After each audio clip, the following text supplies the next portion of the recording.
Hello అండి, అందరూ ఎలా ఉన్నారు? మత్తయి సువార్త 23వ అధ్యాయంలో చిన్న ప్యాసేజ్ చదువుదాం. అప్పుడు యేసు జనసమూహములతోనూ తన శిష్యులతోనూ ఇట్లనెను, శాస్త్రులు పరిసయ్యులను మోషే పీఠ ముందు కూర్చుండువారు కనుక వారు మీతో చెప్పు వాటినన్నిటినీ అనుసరించి గైకొనుడి. అయినను వారి క్రియల చొప్పున చేయకుడి. వారు చెప్పుతురే గాని చేయరు.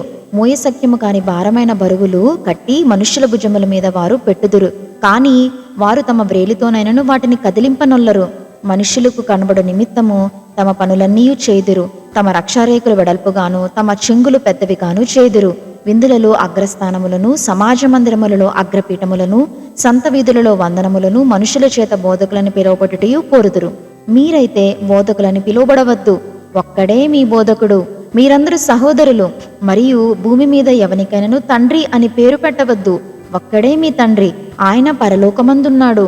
మరియు మీరు గురువులని పిలువబడవద్దు, క్రీస్తు ఒక్కడే మీ గురువు. మీలో అందరికంటే గొప్పవాడు మీకు పరిచారకుడై ఉండవలెను.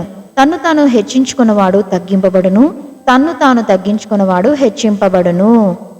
మెసేజ్ మనం గమనించినట్లయితే యేసుప్రభు వారు స్వయంగా మాట్లాడుతున్నారు. మత్తయి గారు పరిశుద్ధాత్మ శక్తితో రాసిన మాటలు. మరి శాస్త్రులు పరిసయ్యులు మరి అగ్రపీఠములను అగ్రస్థానములను కోరుకుంటున్నారంట. ఆజ్ఞలన్నింటినీ గైకొనట్లేదంట, చెప్తున్నారు కానీ చేయడం లేదంట. మనుషులపైన భారంగా చేస్తున్నారంట, వాళ్ళ వ్రేలుతోనైనా కదిలించట్లేదంట. మరి క్రింద గమనించినట్లయితే యేసుప్రభు వారు ఒక్కరే బోధకుడని గురువు అని చెప్పబడుతుంది. ఎందుకో తెలుసా? యేసుప్రభు వారు మరి తన దైవశక్తిని పక్కన పెట్టి ఒక వ్యక్తిగా ఈ భూమి మీద మరి జన్మించి తనను తాను సిలువ మరణం వరకు తగ్గించుకొని మరి అనేక మందికి పరిచర్య చేసిన వాడిగా మనకు కనిపిస్తుంది.